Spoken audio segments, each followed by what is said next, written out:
তো রমজান মাস আসতে সামনে, আপনাদের কাছে করজোরে আবদার করি রে বাবারা, আপনার পক্ষ থেকে এলাকার একটা মিসকিনকে, এলাকার একটা গরিবকে একদিন হইলেও ইফতার করাইয়ান।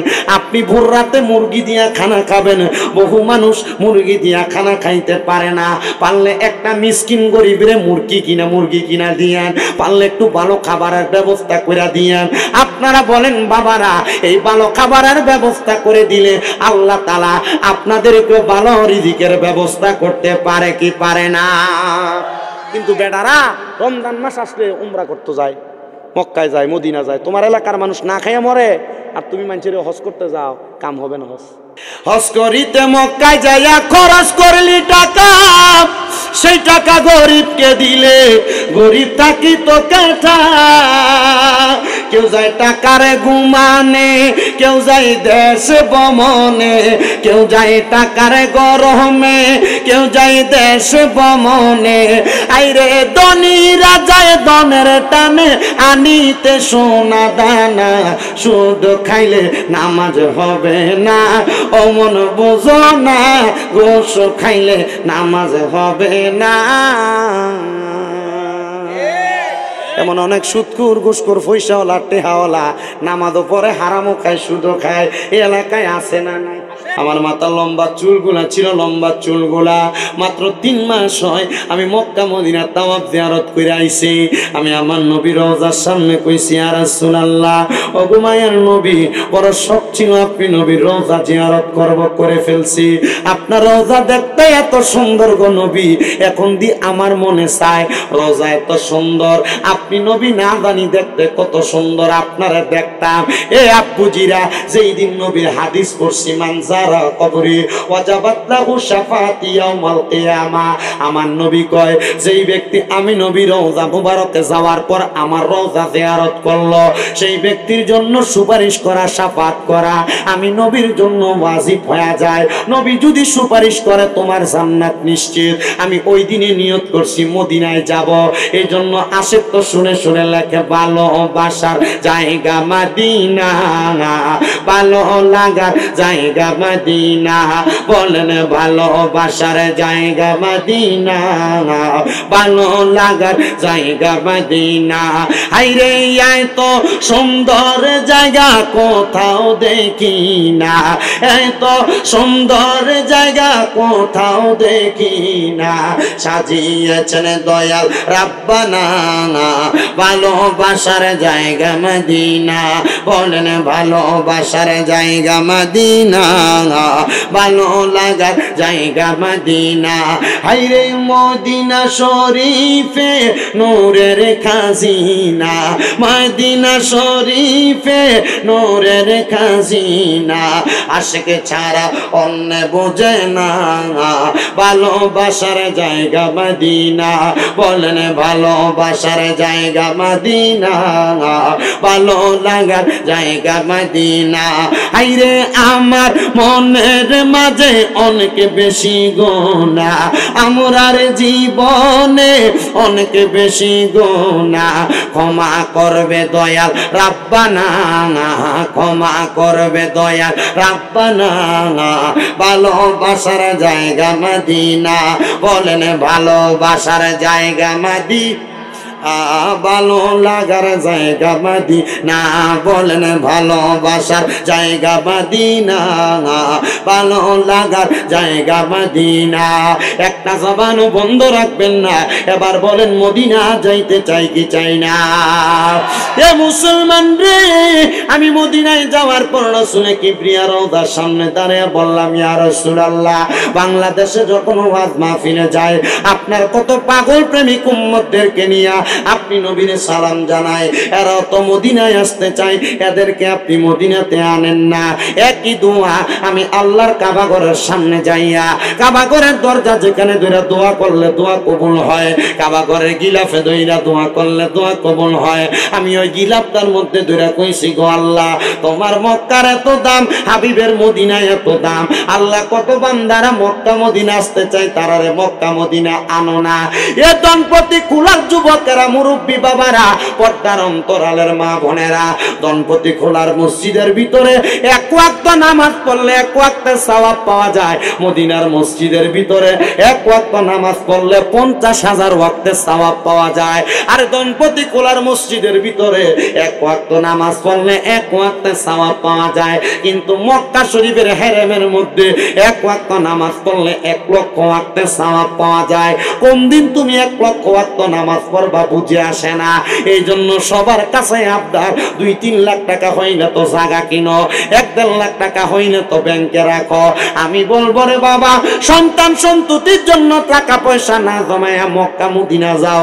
মক্কায় যাইয়া ফুতের লেগে দোয়া করো। যেই টাকা জমাইতা আল্লাহর কাবা ঘরে যাইয়া মা বাপ দোয়া করলে আল্লাহ তাআলা মা বাপের দোয়ার কারণে কাবা ঘরের সামনে দোয়া কবুল কইরা সন্তানদের তার চাইতে আরো বেশি সম্পদ দিতে পারে কি পারে না?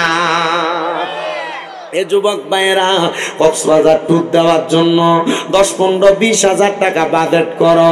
আমি বলবো তোমার কদমে হাত দিয়া রে যুবক ভাই, এই টাকাটা এমনি ব্যয় না কইরা মক্কা মদিনা যাওয়ার জন্য টাকাটা জমাও।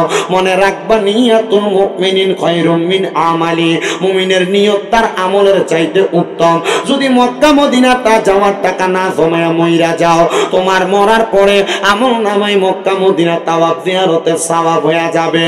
এই জন্য মুরব্বী বাবারা মক্কা মদিনা যাওয়ার জন্য কানবেন। আল্লাহ তাআলা আপনার কান্নার বরকতে মক্কা মদিনা নসিব করবে।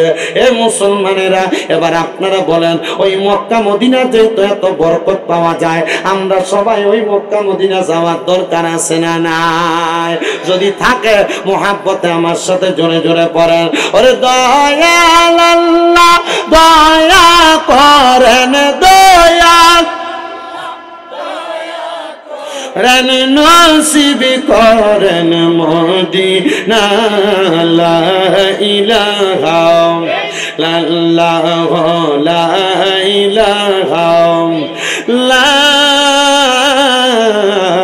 ইলাহা ইল্লাল্লাহ মুহাম্মাদুর রাসূলুল্লাহ সাল্লাল্লাহু আলাইহি ওয়াসাল্লাম।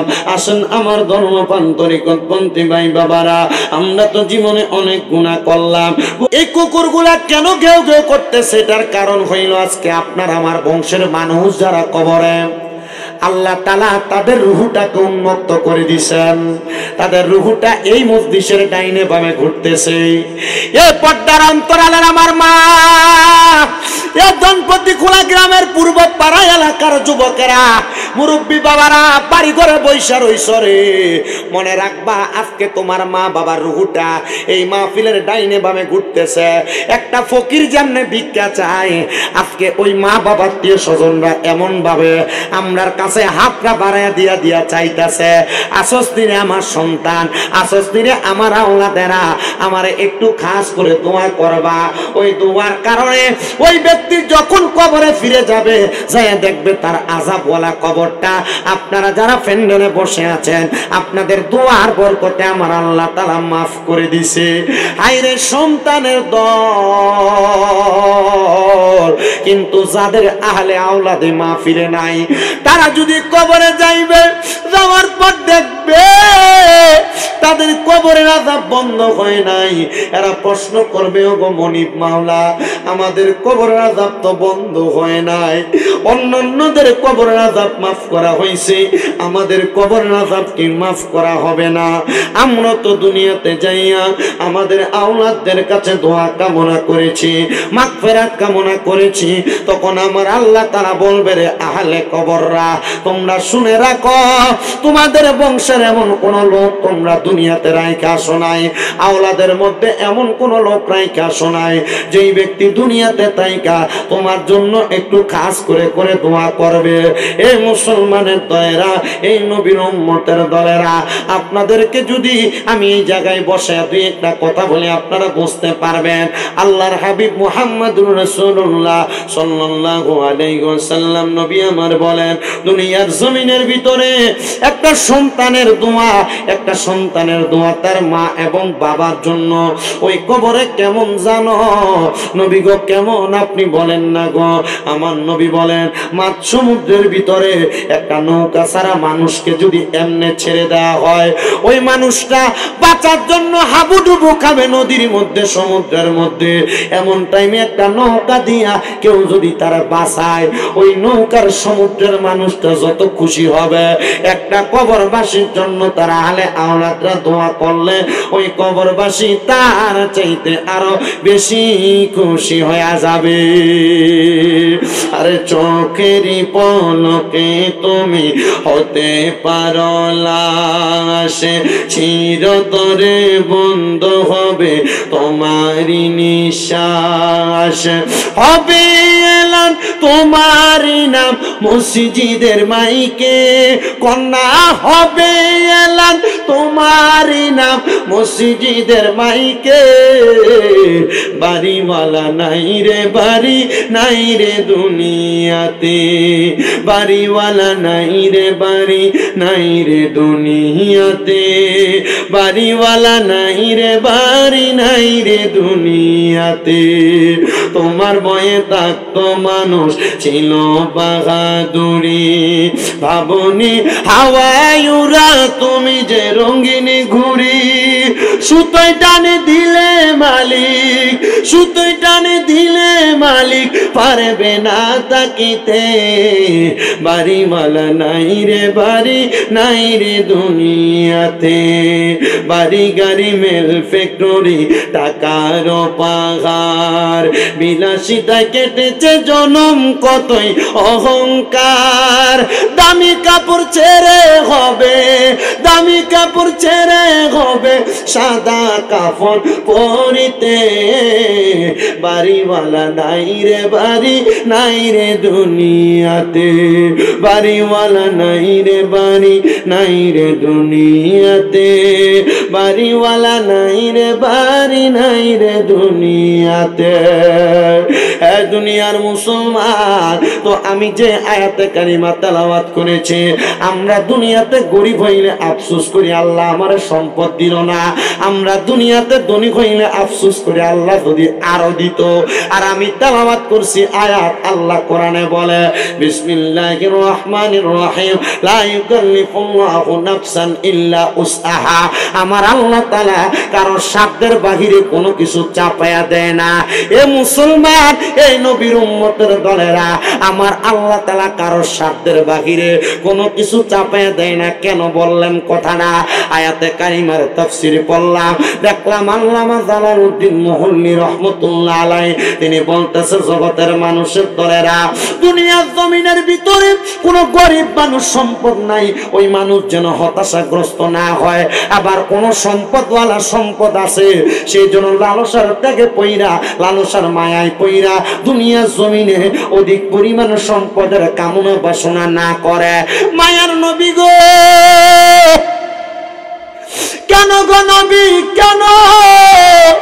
বলে তুমি যে জায়গায় যেইভাবে আছো আমার আল্লাহ তাআলা শুকরিয়া আদায় করবা। বেড়ার ঘরে থাইকা কইও না আল্লাহ যদি আমার একটা বিল্ডিং ঘর দিত, বেড়ার ঘরে থাইকা যদি মনিবের প্রশংসা করতে পারো, আপনারা বলেন বেড়ার ঘরেও আল্লাহ তাআলা 5 স্টারের শান্তি দিতে পারে কি পারে না? বিশ্বাস আসেনি? আমার মুসলমান ইমানদার, ও নবীর উম্মতের দল, এজন্য সাহাবায়ে কেরামের মাঝে খাসিয়ত ছিল, আমার নবীজি যখন যেইভাবে চাইতেন সেইভাবে দিতেন। মনে করেন না আমার কালেকশন হবে, আগে কইছে হুজুর কালেকশন নাই, শুধু আপনাদের সাদৃশ্য জানানোর জন্য আমি কিছু কথা বলে যাই। রমজান মাস যেহেতু আসতেছে, অধিক পরিমাণ সাওয়াব বর্জনের মাস আসতেছে। আল্লাহর নবীর কাছে একজন ভিক্ষুক মানুষ অধিক পরিমাণ ভিক্ষুক হওয়ার কারণে, মানে সম্পদ না থাকার কারণে, সে ব্যক্তি আয়েশা রহমতের নবীর কাছে বলে, ইয়া রাসূলুল্লাহ, আমার সম্পদ নাই, আমার টাকা নাই, আমার পয়সা নাই, কোনো দৌলত নাই, আপনি নবী আমারে কিছু দান করেন। রহমতের নবী কান্দে, কারণ 5 দিন নবীজির পেট মোবারকে কোনো খানাই যায় না। 5 দিন নবীজি আমার রোজা, কয়দিন? আমরা কথা বলে না, কয়দিন? 5 দিন কোনো রহমতের নবীর পেটে খানা নাই। নবীজির কাছে এসে কি চাইছে? খানা চাইছে, ভিক্ষা চাইছে। নবী আমার ডাক দিয়া কয়, সাহাবী তোমার কাছে সম্পদ নাই, তুমি আমি নবীর কাছে চাইছো রে।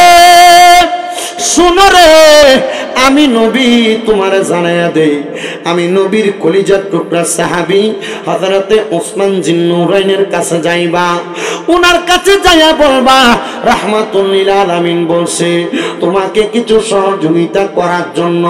এবার চলে গেছে ওসমান জিন্নুরাইনের কাছে। ওসমান জিন্নুরাইনের কাছে যা বলে, হে ওসমান জিন্নুরাইন, আমার নবী বলেছে গো আমারে কিছু সহযোগিতা করার জন্য। ওসমান জিন্নুরাইন বলে, তোমাকে দেওয়ার মতো আমার কাছে কোনো সম্পদ নাই, আমার কাছে কোনো মাল নাই, কোনো সামান নাই, তবে তুমি যদি অপেক্ষা করো তাইলে আমি তোমারে কিছু মাল দিতে পারবো। বলে কি মাল দিবা গো? বলে আমার ব্যবসার উদ্দেশ্যে এই মক্কা নগরীর আরব থেকে হেজাজ অঞ্চল মদিনার পার্শ্ববর্তী জায়গায় আমার কিছু উট গিয়েছে ব্যবসায়িক উদ্দেশ্যে। ওই উটগুলো ব্যবসায়িক উদ্দেশ্য শেষ কইরা আসতেছে, হয়তোবা তারা আমার কাছাকাছি চলে আসছে। তুমি যদি অপেক্ষা করো আমি তোমাকে একটা উট হাদিয়া প্রদান করব। বড় খুশি। উমা একটা উট পাইলে তো মাশাআল্লাহ অনেক কিছু, ঠিক না? খুব খুশি। দাঁড়ায় রইলেন। নবী বলছে তোমারে কিছু যদি না দেয় তাইলে আমার নবীজির ওয়াদা আমি রাখতে পারলাম না, আমার এই সম্পদ দিয়ে কোনো লাভ নাই। এ মুসলমান, তোমার সম্পদ থাইকা যদি তোমার এলাকার কোনো গরিব না খেয়া মইরা যায়, তুমি তোমার সম্পদের হিসাব দেওয়া লাগবে। তোমার সম্পদ থাইকা যদি তোমার এলাকার কোনো মানুষ খানা না পাইরে, মনে রাখবা তুমি তোমার সম্পদের হিসাব দেওয়া লাগবে। এই কথাটা আমি পরবর্তীতে বলতেছি আমার ওয়াজের, আমি আপনাদের কান্ডায় যাব গা। এর জন্য আমি আমার অল্প সময় কথাটা গোছায় তারপরে বিদায় নিয়ে যাবো গা। আপনারা একটু কষ্ট করে বসতে রাজি আছেন ইনশাআল্লাহ? এবার আসতেন ওই ব্যবসায়িক বণিকের মালগুলা নিয়ে একটা না দুইটা না 50টা উট এক সিরিয়ালে আসতেছে। কয়টা উট এক সিরিয়ালে আসতেছে? 50টা উট এক সিরিয়ালে আসতেছে। এবার নবী সাহাবী ওসমান জিন্নুরাইন কয়, তোমার এখান থেকে যে উটটা পছন্দ সেই উটটা তুমি নিয়ে যাও। ওই সাহাবী কি করলেন, সামনে যে রানী উটটা আছে ওই উটটার হাতের মধ্যে ধইরা কয়, ওসমান জিন্নুরাইন এই উটটাই আমার পছন্দ। তিনি নিয়ে সামনের দিকে যাই। ওসমান জিন্নুরাইন রাদিয়াল্লাহু তাআলা আনহু দেখতেছে তিনার একটা উটের পেছনে পেছনে পেছনের যে 49টা উট আছে একটার পেছনে পেছনে যায়। এবার ওই ব্যক্তি ডাক দেয়া কয়, হে ওসমান জিন্নুরাইন গো, তুমি তোমার বাকি 49টা উটকে কেন আকড়াও না? ডাক দিয়ে কয়, না না না, আমার নবী তোমারে আমার কাছে পাঠাইছে, আমি ওসমান যেন তোমার দান করি, আমি ওসমান যেন তোমার সহযোগিতা করি। আমি তোমারে বলছি তোমার পছন্দ মতো নেওয়ার জন্য, কারণ তুমি ইহুদি মানুষ। তুমি যদি আইসা আমার কাছে কিছু চাইতা, আমি যদি দিতাম, যদি এটার কোনো খুঁত থাকতো তাইলে তুমি বদনাম করতা। নবী সাহাবীর কাছে গিয়েছিলাম, সে আমারে খুদওয়ালা জিনিস দিছে, দান সদকা করছে। এই জন্য আমি বলছি তুমি তোমার পছন্দ মোতাবেক নিয়ে যাও। তুমি তোমার পছন্দ মোতাবেক সামনের তারে নিছ, আমি কেন পেছনের গুলা আটকাইব? এটা তো আমি এই জায়গার মধ্যে আটকানোর মালিক না। তুমি তোমারটা নিয়ে যাও। পেছনে পেছনে যদি যাই রে, এই 50টা ওটি তোমার। ওই ইহুদি লোকটা ডাক দিয়া কয়, হাই রে, বুঝতে পারলাম না, নবীরে ভালোবাসা মুহাব্বত কইরা নবীর কথা রাখতে যাইয়া 50টা উট ব্যবসায়িক মাল সহ আমি ইহুদিরে দিয়া দেয়। এই সাহাবীরা মিথ্যা হইতে পারে না, এই নবীও মিথ্যা হইতে পারে না। উনি 50টা উট লইয়া রহমতের নবীর দরবারে যায়, ডাক দিয়া কয়, গো রহমাতুল লিল আলামিন, আপনি আমার এই মুহূর্তে পড়ায়া দেন লা ইলাহা ইল্লাল্লাহু মুহাম্মাদুর রাসূলুল্লাহ সাল্লাল্লাহু আলাইহি ওয়াসাল্লাম। ডাক দিয়া কয়, এই উসমান বিন নুরানি গো, নিবা নাকি তোমার ওটগুলা? কয় না না না, আমি তো আমার নবীর কদমে সবগুলা আমি বিলীন করে দিছি। আমার আল্লাহ তাআলা নবীজির মাধ্যমে ঘোষণা দিছে রে, আস-সাখিয়ু হাবিবুল্লাহ, দানকারী আল্লাহর বন্ধু আমারে আমার আল্লাহ তাআলা দিয়া দিব। এটার চিন্তা আমি করি না, তাইলে তুমি কেন চিন্তা করো? দেখছেন নিরে নবীর সাহাবায়ে কেরাম কেমন করে উদ্যত ছিলেন। ও রমজান মাস আসতেছে সামনে, আপনাদের কাছে করজোরে আবদার করি রে বাবারা, আপনার পক্ষ থেকে এলাকার একটা মিসকিনকে, এলাকার একটা গরিবকে একদিন হইল ইফতার করাইয়ান। আপনি ভোর রাতে মুরগি দিয়া খানা খাবেন, বহু মানুষ মুরগি দিয়া খানা খাইতে পারে না, পারলে একটা মিসকিন গরিবরে মুরগি কিনা দিয়ান, পারলে একটু ভালো খাবারের ব্যবস্থা করে দিয়ান। আপনারা বলেন বাবারা, এই ভালো খাবারের ব্যবস্থা করে দিলে আল্লাহ তাআলা আপনাদেরকে ভালো রিজিকের ব্যবস্থা করতে পারে কি পারে না? কিন্তু বেটারা রমজান মাস আসলে উমরা করতে যায়, মক্কায় যায়, মদিনা যায়, তোমার এলাকার মানুষ না খাইয়া মরে, আর তুমি মানুষের হজ করতে যাও, কাম হবে না হজ।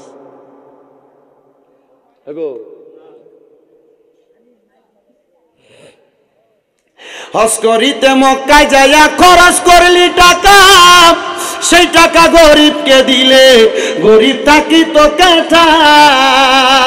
কেউ যায় টাকারে ঘুমানে, কেউ যায় দেশে ভ্রমণে, কেউ যায় টাকারে গরমে, কেউ যায় দেশে ভ্রমণে। আইরে ধনীরা যায় ধনের টানে, আনিতে সোনা দানা, শুধু খাইলে নামাজ হবে না, অমন বোঝো না, গোশ খাইলে নামাজ হবে না।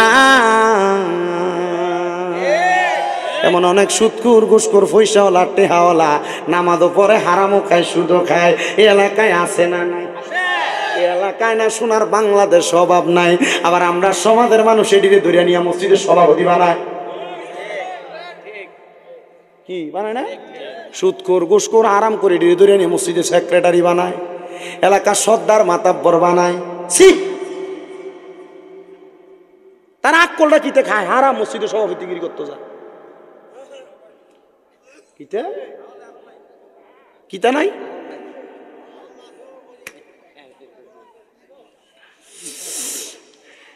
আপনার কষ্ট হইতেছে? ও আজকে কামে লাগবো মনে হইতেছে?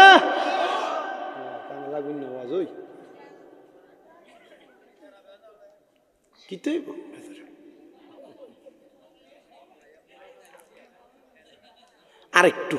আরেকটা ছোট্ট কারগুজারি ঘটনা শোনাই, রাজি আসেননি? ফজর নামাজ পড়বানি গেল কে?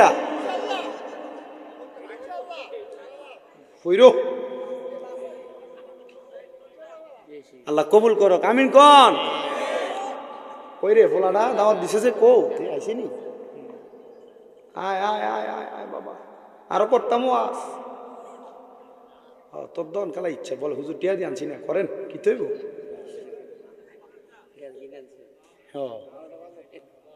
তোমার বাবা দেখছেন কি বিলাতি বেড়া। গতকালকে যেখানে গেছিলাম মাহফিলে, একবারে চারিদিক দিয়ে পাহাড়, পাহাড়ের মাঝখানে, পাহাড়ে পাহাড়ে বাড়ি, ক্ষেতের ভিতরে মাহফিল, এর একটা মসজিদের কাম ধরছে। তা আমি 1 ঘন্টা 32 মিনিট ওয়াজ করার পর আমি কালেকশনে ঢুকছি। কালেকশনে ঢুকার পরে যে মারমার করে যাইতেছে সব দেখছে অন দিয়ে, আর কালেকশন হইতেছে, এরা এলাকার একটা লাইট দিছে, এলাকার ফোলাইন যা বিদেশ 5,000 10,000 20,000 সান্তালাই টিয়ে হয়ে গেছে। মারহাবাদি কয় না। সিমেন্ট, শুধু সিমেন্ট আমার আজকে সকালে হুজুর সিমেন্ট হইতে হচ্ছে 1100 বস্তা, এই সিমেন্ট দিয়ে তো 7-2টা জন যাইব। আসলে দেখছেন, আল্লাহ কবুল করো, আমিন কোন? আপনারা যে আগ্রহ নিয়ে বসতেন, এটাই শুকরিয়া। আপনারা কত ওয়াজ শুনবেন? ওই সেপ্টেম্বর মাস থেকে ওয়াজ শুরু হয়েছে।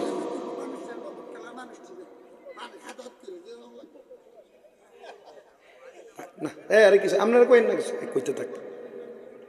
কক টিয়া পয়সা আসেনি লাগে, ঠিক আছে পাইছি, আমি কিছু পাইছি, আনাইলে আমি এত টিয়া পাইলাম কই?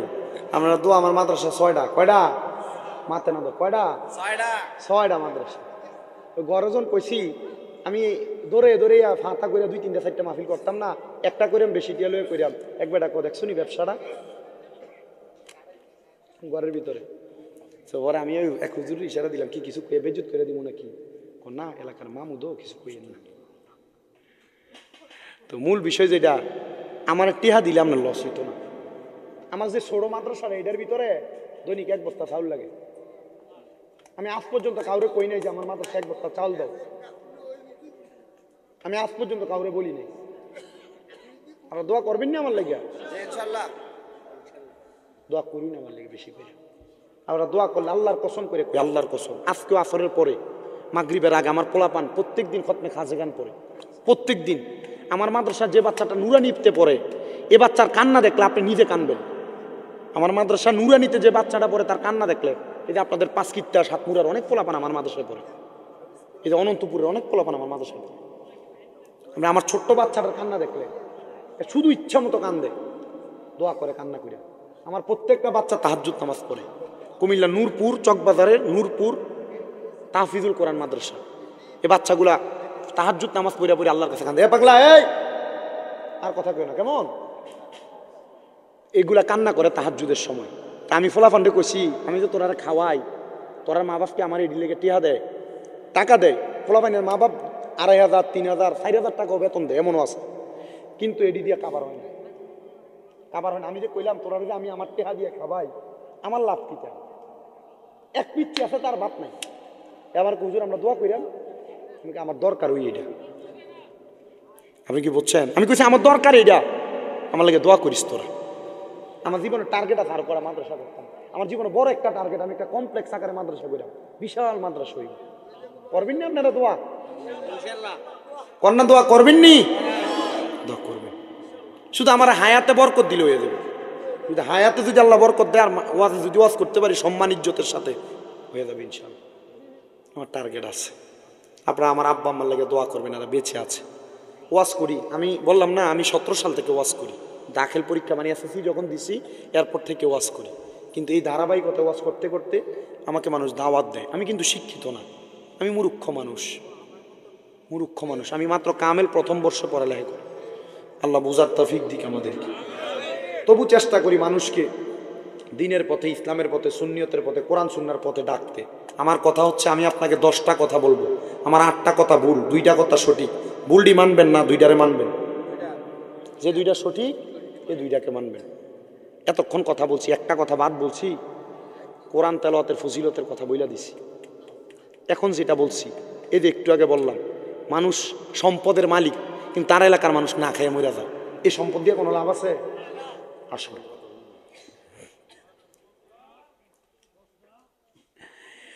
অনেক পয়সাওয়ালা টাকাওয়ালা সম্পদ বানাইতে বানাইতে এই সম্পদের যাকাত আদায় করে না। যাকাত বছরে দেখবেন 20টা লুঙ্গি 20টা কাপড় কিনা ইন্না এলাকার 2-1 গরিব রে দিয়া কয় যাকাত দেওয়া শেষ। আল্লাহর কসম, সোনার বাংলাদেশে যত পরিমাণ টাকাওয়ালা আছে, যদি মাত্র 3 বছর হিসাব করে যাকাত দেয়, বাংলাদেশে একটা গরিবও থাকবে না। এরা যাকাত দেয় না রে, যাকাত। নবী বলে কিয়ামতের আলামত, মানুষ যাকাত দেওয়াকে জরিমানা মনে করবে, জরিমানা। যাকাত দেওয়াকে তাদের বোঝা মনে করবে, যাকাত দেওয়াটা তাদের কাছে একবারে অশালীন মনে হবে। শুনো, আমার এই মুরাদনগরের বাঙ্গরা বাজার থানার অন্তর্গত দনপতি খোলা পূর্ব পাড়া বড় বাড়ির এই যুব সমাজের উদ্যোগে আয়োজিত ইসলামী সুন্নি মহাসমাবেশে যারা উপস্থিত হয়েছ, মনে রাখবার মুসলমান, যাকাত দেওয়ার কারণে আল্লাহ তাআলা সম্পদকে পবিত্র করে। আপনারা বলেন, যাকাত দেওয়ার কারণে আল্লাহ সম্পদরে কি করে? যাকাত দিলে সম্পদ কি হয়? পবিত্র। যাকাত দেওয়ার কারণে স্বয়ং আল্লাহ তাআলা এই সম্পদের নিরাপত্তার দায়িত্ব নেয়। জোরে জোরে কোন সুবহানাল্লাহ। বলে হুজুর কেমনে একটু জানতে বড় ইচ্ছা হয়। শুনেন এবার, আরব ভূমির বড় 9 জন ব্যবসায়ী একসাথে ব্যবসা করার জন্য তারা বাহরাইন যে এলাকার নাম আপনারা সবাই তো শুনেছেন, ওই বাহরাইন এলাকার মধ্যে গেছেন ব্যবসা করার জন্য। ব্যবসা করেন 9 জন ব্যবসায়ী একসাথে চলে আসছে ওনাদের মালগুলো নিয়ে। প্রতিমধ্যে নামাজের ওয়াক্ত হয়ে গেছে, নামাজের ওয়াক্ত। যখন নামাজের ওয়াক্ত হয়ে গেছে রে বাবা, তারা একজন ব্যক্তিকে মালের প্রহরী রাইখা বাকি সবাই নামাজ পড়ার জন্য মসজিদের মধ্যে প্রবেশ করেছে। এমন টাইমে ডাকাত দলে হামলা কইরা ওই একজনের সামনে থেকে মালগুলা নেওয়ার চেষ্টা করে, পারে না। এবার ডাকাতেরা সিদ্ধান্ত নিল, আমরা যেহেতু মালগুলা নিতে পারি না, চল রে আমরা মালগুলাতে আগুন জ্বালাই দেই। ডাকাতে হামলা করছে, 9 জন বণিকের ব্যবসায়ীর মাল নিয়ে যাবে। একজন প্রহরীর সাথে ডাকাইতেরা পারে না। এরা চিন্তা করছে যেহেতু মালই নিতে পারতাম না, চল আমরা আগুন দিয়ে জ্বালাই দিই। তখন আগুন দিয়ে দিচ্ছে। আগুন দেওয়ার পর ধাউ ধাউ করে আগুন জ্বলে। ওই একজন দৌড়ে মসজিদের সামনে যা ডাক দেয়, বণিকেরা তোমরা চলো তাড়াতাড়ি, তোমাদের মালে আগুন দেওয়া হয়েছে, তোমাদের মালগুলা পুড়ে যাচ্ছে। 9 জন বণিকের ভিতরে 8 জন নামাজ ছাইরা দিয়ে দৌড়ে গেছে। একজন যায় না। কয়জন গেছে? কয়জন? 8 জনই দৌড়ে গেছে। একজন যখন যায় না, তারা যায় আগুন নিবানোর চেষ্টা করে কিন্তু পারে না। আল্লাহর কি কুদরতের লীলা খেলা যে 8 জন দৌড়ে গেছে, 8 জনের মাল পুরো একবারে ছাই খাই হয়ে গেছে। আর যে ব্যক্তি মসজিদে নামাজ পড়ে তার মালগুলা এখনো নিরাপদ, কিন্তু মালগুলা যে কাপড় দিয়া ঢাকনা দিয়া গেছে, শুধু এই মালের উপরের কাপড়টা পুড়ছে, মালগুলা নিরাপদ আছে। এ মুসলমান ইমানদারেরা, এ নবীর উম্মতের দলেরা, শেখ রাসূল ভাই বাবারা, একটু মনোযোগ দিয়ে বয়ানটা শ্রবণ করার চেষ্টা করবেন। এবার আল্লাহর বান্দা উনি আবার নামাজ শেষ করে আস্তে আস্তে আসতেছে। তারা জিজ্ঞাসা করে, কিরে তুমি পাগল নাকি? তোমার মাল ডাকাতে নিয়ে যা আগুন দিয়া দিছে, বললাম তুমি নামাজ ছেড়ে আসলা না, তুমি আসলা না কেন? বলে কেন আমি আসবো? বলে তোমার মাল রক্ষা করার জন্য। বলে জি না, আমি আমার বাৎসরিক হিসাব করে আমি আমার মালের যাকাত আদায় করেছি। আল্লাহর নবী না বলছে মালের যাকাত আদায় করলে এই মালকে রক্ষা করার দায়িত্ব আমার আল্লাহর। আমি আমার আল্লাহর কাম করছি, আল্লাহ আল্লাহর কাম করব, আল্লাহ আমার মাল বাঁচাইবো। কি হয়েছে এখন দেখো? দিছে আবার সুন্দর করে। বলে ঠিক আছে, তোমার মাল যে তো পুড়ে নাই, কিন্তু মাল যে ডাকনা দিছিলা, যে কাপড়টা দিয়া কাপড়টা তো পুড়ে গেছে। বলে এটার উত্তর এখন দিতে পারবো না, চলো আমার বাড়িতে চলো, সেখানে যে উত্তর দেই। এবার বাড়িতে যখন গেছে রে মুসলমান, বাড়িতে যাইয়া স্ত্রীকে জিগায়, 8 জন ব্যবসায়ী সাথে, এই স্ত্রী আমি যে ব্যবসা করতে যাওয়ার সময় আমার মাল ঢাকনা দেওয়ার জন্য তুমি একটা কাপড় দিয়েছিলা, তুমি বলো না ওই কাপড়টা গত বছর যাকাত দেওয়ার সময় আমার এই কাপড়টার হিসাব তুমি আমারে দিয়েছিলে কিনা? বলে হ্যাঁ, আমি এই কাপড়ের হিসাব আপনারে দেই নাই। বলে কেন দেও নাই? বলে কাপড়টা আমাদের পার্শ্ববর্তী পরিবারের একজন ওনার বাড়িতে নিয়ে গিয়েছিল ব্যবহার করার জন্য, উনি পরে দিয়েছে, এই কাপড়ের হিসাব আপনাকে দিতে আমার মনে নাই। যখন এই কথা বলছে রে মুসলমানের দলেরা, এবার উনি বলতেছে তাইলে বুঝলাম আমি এই কাপড়ের যাকাত আদায় করি না বিধে আমার কাপড়টা ফুটছে, কিন্তু যে মালে যাকাত দিয়েছি এই মাল আমার পুরানি যায় নাই, এই মাল আমার নষ্ট হয় নাই। আপনারা মনে রাখবেন, যদি কারোর কাছে টাকা পাওনা থাকেন, পাওনা টাকারও যাকাত দেওয়া লাগবে। ব্যাংকে যদি টাকা থাকে ব্যাংকের টাকারও যাকাত দেওয়া লাগবে। যদি কোনো টাকা পাওয়ার সম্ভাবনা থাকে প্রত্যেকটা টাকার আপনাকে যাকাত দেওয়া লাগবে। স্বর্ণ গয়না যাকাত দেওয়া লাগবে, সম্পত্তির যাকাত দেওয়া লাগবে। যে বাড়িতে থাকেন এইটা ছাড়া এক্সট্রা বাড়ি থাকলে সেই বাড়ির যাকাত দেওয়া লাগবে, গরু ছাগলের যাকাত দেওয়া লাগবে। সম্পত্তির মধ্যে বেশি ফসল ফলাদি হইলে সেগুলা যাকাতও দেওয়া লাগবে। দিবেন না বরকত কমে যাবে, বরকত কমে যাবে। যাকাত দিবেন তো অল্পতেই শান্তি পাবেন, অল্পতেই বরকত পাবেন। এবার আপনারা বলেন, যারা দুনিয়াতে পয়সা বলা আছে, রমজান দিয়ে তো সামনে, তাদেরকে হিসাব করে করে যাকাত দেওয়ার দরকার আছে নাকি নাই? কোন আছে নাকি নাই? আল্লাহ তাআলা এই যাকাত প্রত্যেককে সুন্দরভাবে সহিভাবে আদায় করার তৌফিক দান করুন। জোরে পড়েন আমিন।